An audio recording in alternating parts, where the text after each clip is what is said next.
Welcome to the Boomers, Bucks and Bling podcast, where we turn retirement planning into a bit of a thrill ride. I'm your host, Carl Spiteri, and each week we'll dive into everything from reverse mortgages and staying put in style to Medicare, Social Security, and home safety. But wait, there's more. We're not just going to talk all about money and business. We're going to add some sparkle, some bling, as we chat with travel pros, party planners, and a lot of different topics that's going to help you make the most of your golden years. So grab a cup of tea or whatever it is you want to drink, get comfy, and let's make retirement planning an adventure of a lifetime. Hello and welcome to this edition of Boomers, Bucks and Bling. Today we have a special guest, Keith Betkowski, who is going to kind of help us through Medicare and tell us a little bit about it and questions that may arise. So Keith, I'd like to maybe take a couple of minutes, let us know who you are and how we're going to help our audience today. Hi, my name is Keith Betkowski. I'm a Medicare agent broker. I've been around for about 4 years in this business, servicing clients from California through several states, particularly 12 of the states in the U.S. On products relating to Medicare. And I think the most important thing is to learn what is Medicare and how it works. And that's kind of what I'm trying to do today, is just to explain to people what is Medicare, the complexities, what you have to look forward to in the future, and what things to avoid, if that makes sense. Yeah, so that does make sense. So Keith, I understand that there's a certain age where you're required to register with Medicare. So what's the penalties?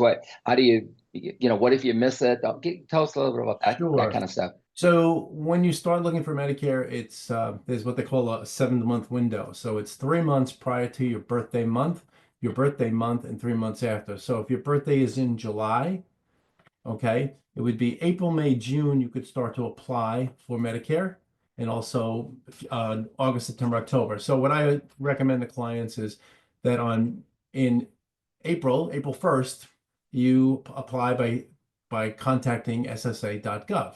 It's the first step. It's an online process. You have to let them know you're turning 65, and it's an application to fill out. Now, that's the beginning of getting your Part A. So with that is also Part B, Part C, and Part D, and I'll go into that in more detail. I think the important thing to know is that everyone who has worked more than 10 years in this country should apply for Part A immediately, because you've already paid for it. I won't call it free. You've paid it through your FICA taxes over the course of your career. So it's a benefit. It's a hospital benefit. Part A is your hospital. Part B is doctors, diagnostics, and other lab testings, etc. Part C is your Medicare Advantage. We'll go into that in a little more detail. And Part D, as in drugs, or David, it is your prescription drug plan. So each piece is separate and apart. You apply for your Part A first. You can apply for Part A and Part B at the same time if you prefer and you're ready for Medicare insurance. Now, some clients that I have signed up they work past 65, which is not a problem. You only get into a penalty if you don't sign up and you don't have insurance within the first 63 days of losing your insurance. So for example, you retire or lose your job, and you have 63 days from that date to get either Medicare insurance, or you sign up for additional insurance from your company, which is normally at this time is COBRA. COBRA is by law. A lot of the companies will sign you up while you're being let go to apply for this insurance. I would highly recommend looking directly at Medicare at that point, because it will cost you less. So that's the caveats. The penalties come if you don't sign up on time and you reach your 65 years old, you don't have insurance, and it's about a 10% penalty a year you're going to pay for life. The appeal process is very slow, and it's a 99.99% chance you will not get appealed. You will pay the penalty. The penalties can be severe as costs go up, because it's a penalty against your Part B and a penalty against your Part D. And for those two, those are two different premiums that you have to pay.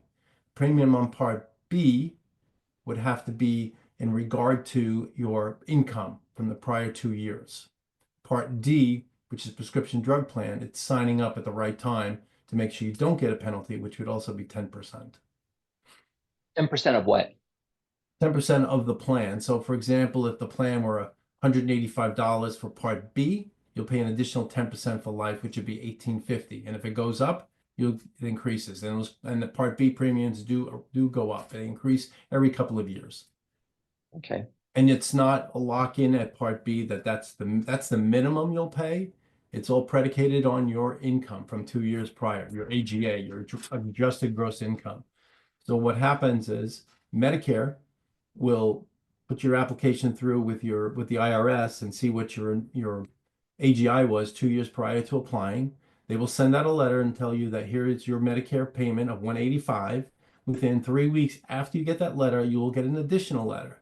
And if you have made more than a certain amount of money, they will tell you that this is the difference you'll have to pay for your plan going forward. That's not the penalty. That's just income. If you earned more income than $106,000 a year, whether filing singular, jointly would be $212,000 coming into 2026.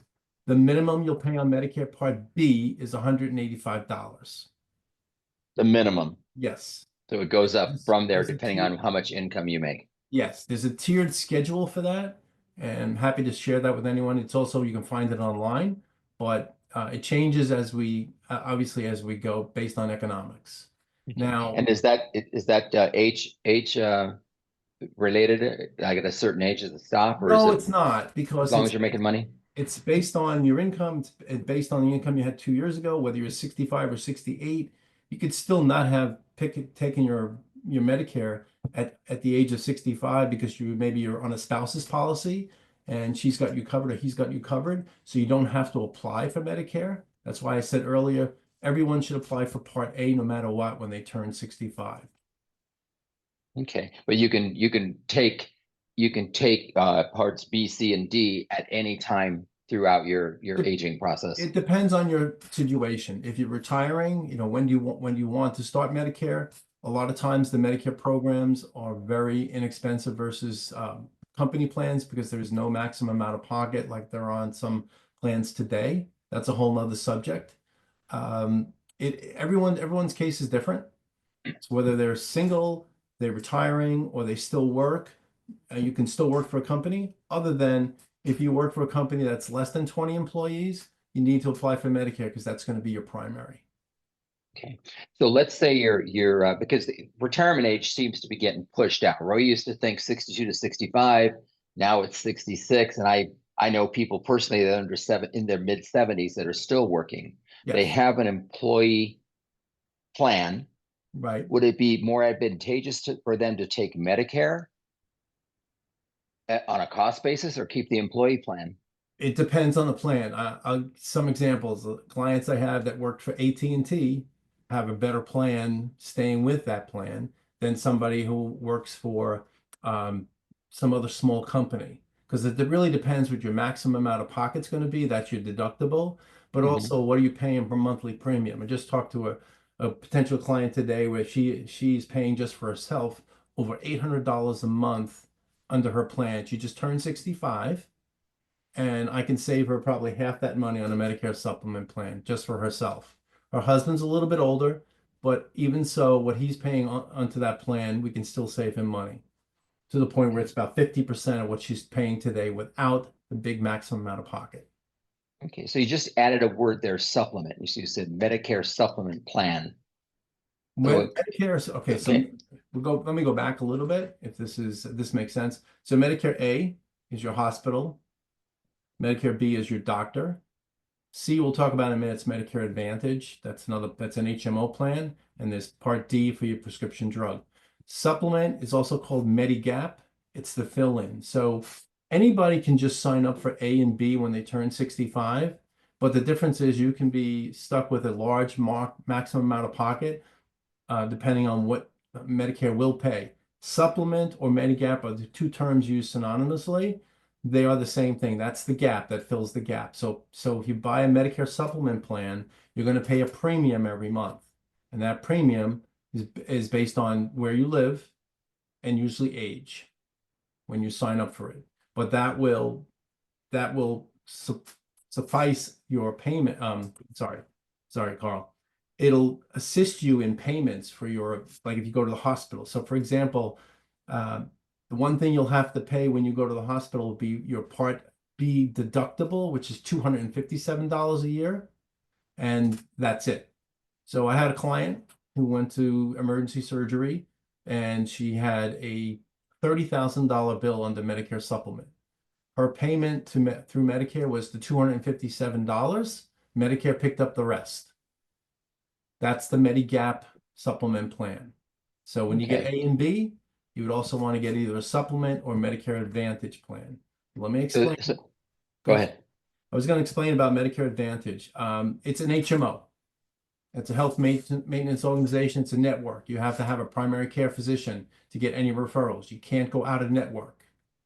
The good thing is the premiums are usually $0. The bad thing is you can't go out of network. You're stuck within your network. So if you travel outside the country, you can't use your plan. You can't go to any doctor unless you get an approval out of network.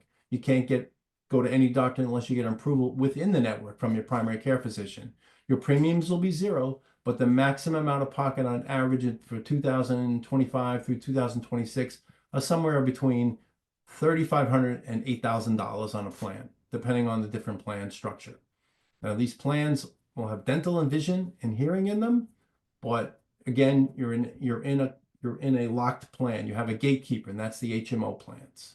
So Okay, that's and that's the Medigap. well, that's Medigap too. That's Yeah. also called Medigap. It's not a supplement. Supplemental is different because you pay a premium on supplemental, which allows you to go to any doctor you want in the United States. It allows you to travel outside the United States for emergencies. If you had any issues, you can use your Medicare supplement plan. Okay. All right. Okay, I think I got it. I think I Okay. got it. I know it's Um, confusing and it's trying to lay out the plans. Most times when I talk to clients, it's really where their finances are at first. What do they like? So for example, if they've had HMOs in the past and had no issues and they like the idea of going to a plan that's $0 premium, I'm happy to walk them through that and I will tell them what the differences are so they make sure that they make an informative decision. I have clients, husband and wife, who will pick two different plans that actually will pick a Medicare Advantage plan, and I have the husband picking a Medicare supplement or vice versa. I've had a couple of cases of that because of the premium they don't want to pay.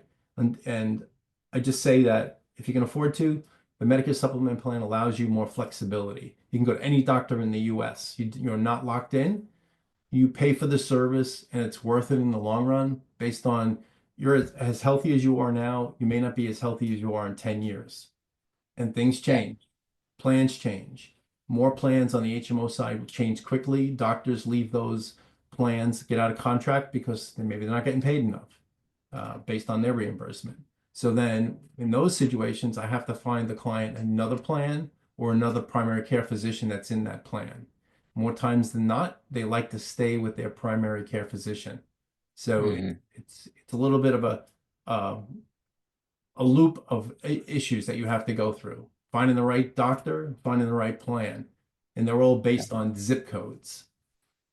And So when I speak to clients about reverse mortgages, they say, "Well, I don't have a mortgage. Why should I get a reverse mortgage?" It's like because we know what your health is going to be like today. We know what your financial situation is like today, but we don't know what it's going to be like 10, 15, 20 years from now. And that's what you got to prepare for. So if you get it now, you have the money available to you, that you get basically a checkbook to write in case you have any medical or any other challenges.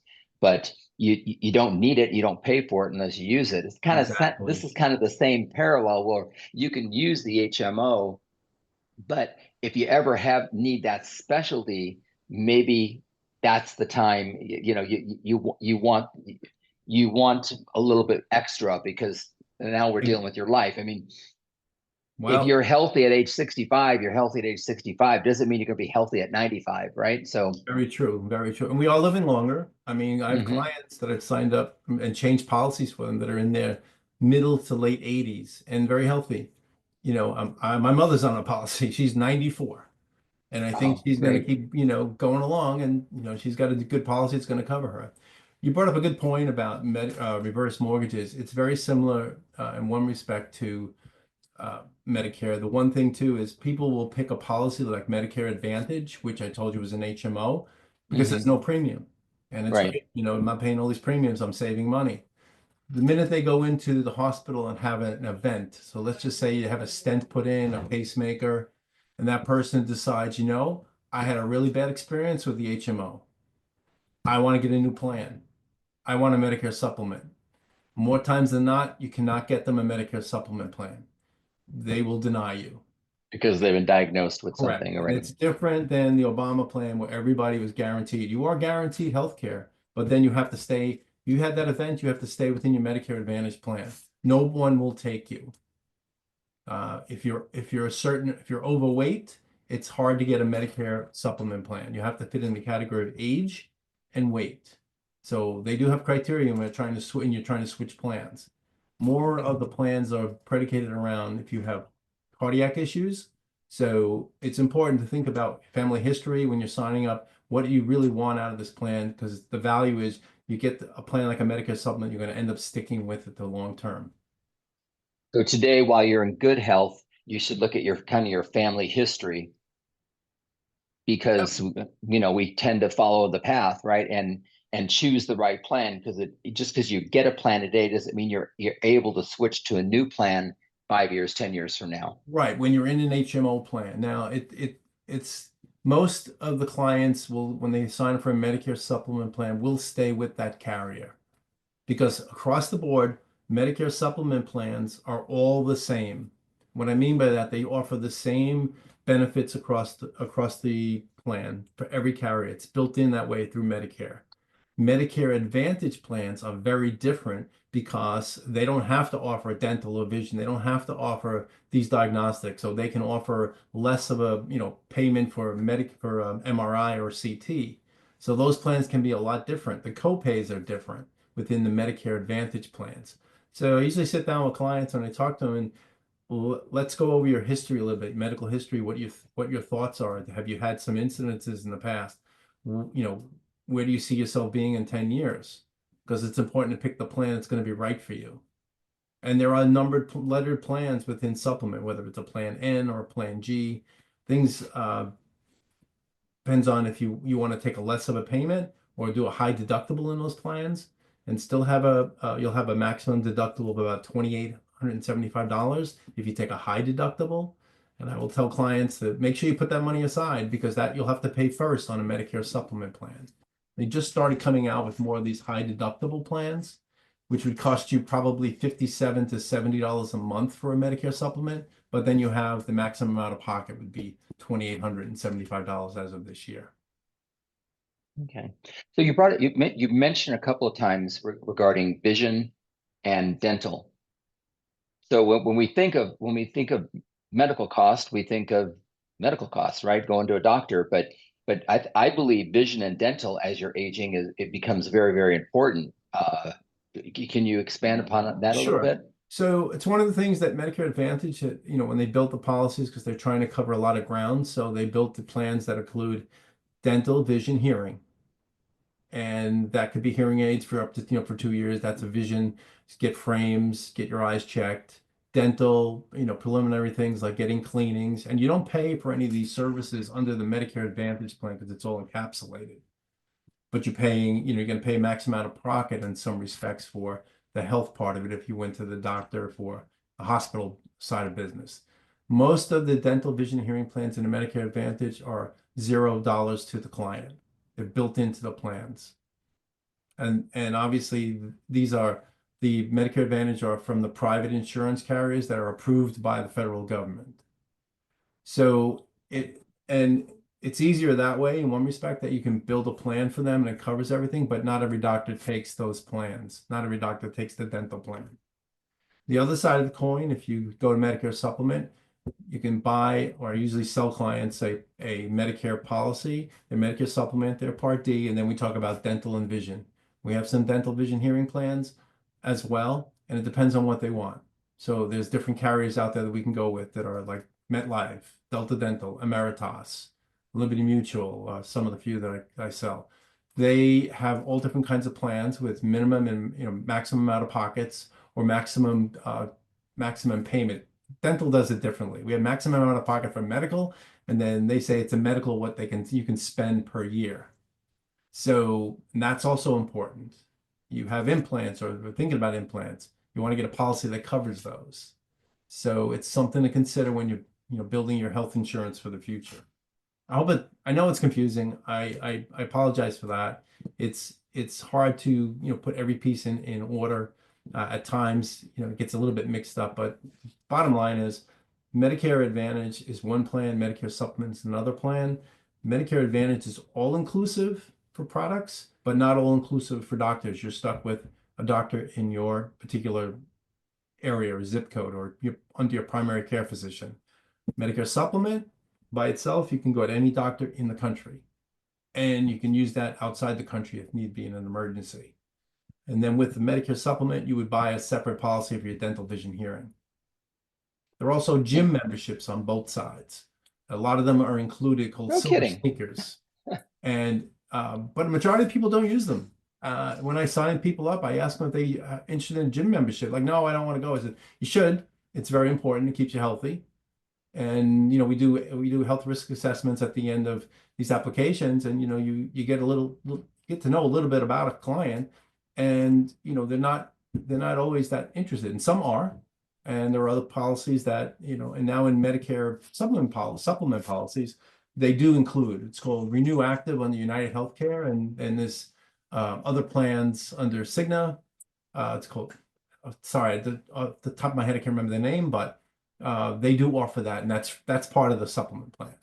So I always tell clients when I'm talking to them about health and just exercise, that kind of thing. It's like we're getting older day by day. It's not going to get any easier to start on an exercise program. If you're having a hard time with it at 65, it's sure as heck not going to be easier at 70, right? yeah. So start today. Is my advice always. It's true. I see the majority of clients that enter into programs like Medicare Advantage, they usually have a litany of prescription drugs, and that's because they are sedentary. They haven't done the work early on in their lives, and they have issues, and they're taking a drug for another drug, a drug for another drug because they have side effects. And whereby I see other clients that sign up, and I've seen this Medicare Supplement. I sign clients up. They have a very small amount of prescription drugs they take, and they're usually healthier. Yeah. They are wiser to staying healthy.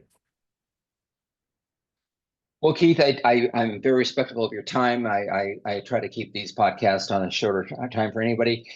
This is very interesting stuff. It's very, I think, it's life-changing decisions, and I think people should contact you if they want to get clarity on this. So why don't you give us some contact information for you, and we'll let people get on with the day. Sure. The best way to contact me, I'll give you my number, is 415-971-0384. Happy to pick up, make a call, or you want to text me is even easier. We could set up a time, and my time for anybody, it doesn't cost them anything to talk to me. That's important to know. I don't charge. None of us are allowed to charge. We get paid by the carriers, but I have over 20 carriers in my repertoire. Plus, I'm covered in 13 different states, so I know a lot about the different Medicare nuances, ins and outs. If you want to contact me by email, it's kbetko@icloud.com. And I'm happy to set up a time and talk to you through the process. And I walk people through the process right from the beginning when they have to sign up for Medicare, and get online with them and walk them through the process of how do you navigate through ssa.gov to get the first piece, and where do we go from there. Keith, give us your phone number one more time. It's 415-971-0384. Keith, thank you very much. Thank you very much for being part of Boomers, Bucks, and Bling. We look forward to future conversations. Have a good day. Thank you. Thanks for tuning in to this episode of Boomers, Bucks, and Bling. We hope we've managed to mix a little enlightenment along with fun. If you enjoyed our conversation, don't forget to hit the subscribe button so you'll never miss out. And if you got a moment, drop us a review. It helps spread the word and keeps us motivated to continue. Got burning questions? Hot topics you want us to dive into? Let us know on our website or social media. Until next time, Carl Spiteri here to remind you to tackle retirement with a big smile and a whole lot of energy. The content of this podcast is intended for informational purposes only. It does not constitute financial, legal, or professional advice. You should not rely solely on the information presented here to make any decisions. We recommend seeking the guidance of a qualified professional for any specific situation. Arc Latex Financial Services, LLC, NMLS number 2143, its hosts and guests cannot be held liable for any losses, damages, or other negative consequences arising from your use of the information presented in this podcast. For license information, visit www.nmlsconsumeraccess.org. Equal housing opportunity.